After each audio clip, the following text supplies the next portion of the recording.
Hey, what's up, everybody? It's BDF44 coming at you with another video. If you're wondering why this shirt looks so bad, I'm keeping it because my uncle gave me a Lakers repeat shirt from 87, 88, and it's been through the wash since 87, 88. But I still keep it because you're not going to find this anywhere else. So, I'm letting this thing fall apart off of me rather than to throw it away for doing so.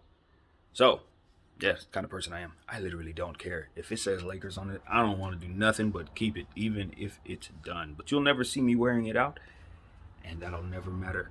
What does matter, though, is this conversation that I have in front of you. And that conversation is I think it's time to start considering Julius Randle an MVP candidate. I think his numbers demand that. I think the fact that the Knicks are in range of the playoffs demands that, or at least the play-in games or whatever. They fall in that 7 to 10 range, and the fact that they do fall into that range on limited talent for their team as a whole, even though they have some good guys like R.J. Barrett, guys who are having good years.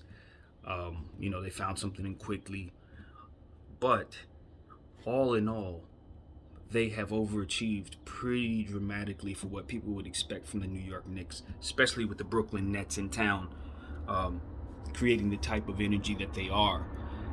You would think that the Knicks were just another bad team, basically, and they have not been at all.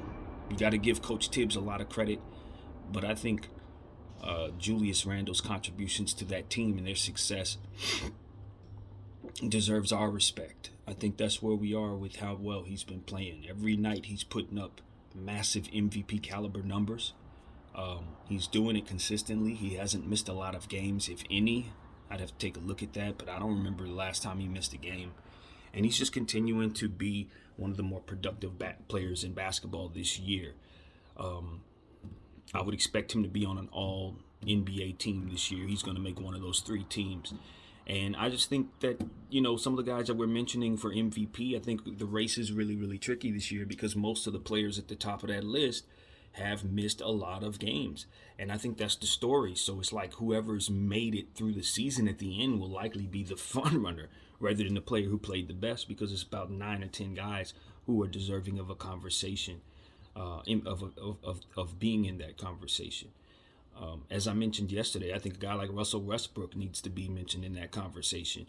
But I also think Julius Randle at this point deserves his name thrown in there as well, because as well as he's played, the New York Knicks don't find themselves in that range without him playing this well.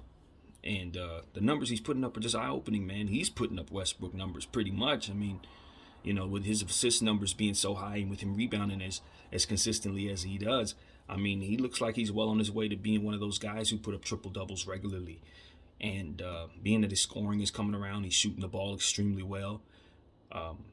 He's pretty much their go-to guy. Him and R.J. Barrett are like the focal point of what it is that they do.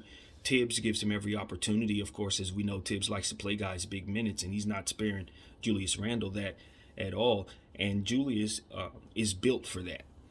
He is of that type of DNA to where you can send him out there more so than most, and he'll go, and he'll be fine, and he'll dominate. I'm not surprised to see him be this good. I'm really not, because when he was a Laker, he was always a player that was extremely productive off sheer strength alone. I've made several videos over the years about that. I'm sure you can go back and check them out.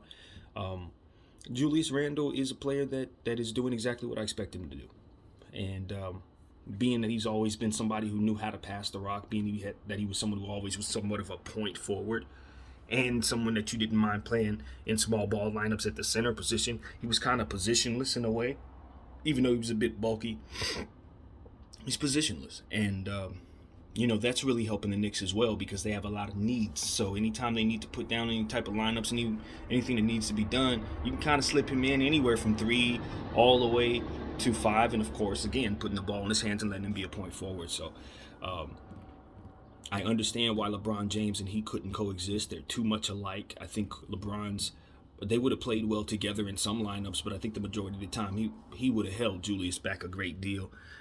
Just because of what he and Julius both do Although it's interesting to see that he really appreciates THT, and I think THT is one of those guys who can also do some of the same things that Bron does.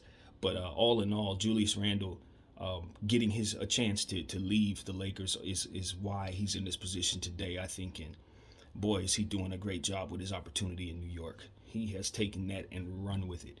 And given the circumstances that he signed up for, where that team was signing like 5 or 6 power forwards the same year that he signed with the team, it looked strange that he would go there. But boy, has he turned New York into his own. The Knicks faithful love him, and rightfully so, because he's given them that effort and he's instilled in that team, along with several other guys and a coaching staff, a sense of urgency and a sense of desire, a hunger inside that you haven't seen wearing blue and orange in quite a while. So you got to appreciate where the Knicks are and give Julius Randle his share of the credit. So that's where I'm at, man. I just wanted to continue to speak that highly of Julius and how that he's going about his year. It's been a lot to say about a lot of players, but at the end of the day, as I've said, the MVP is going to come down to who can make it through the season. And for all I know, the last man standing may indeed be Julius Randle.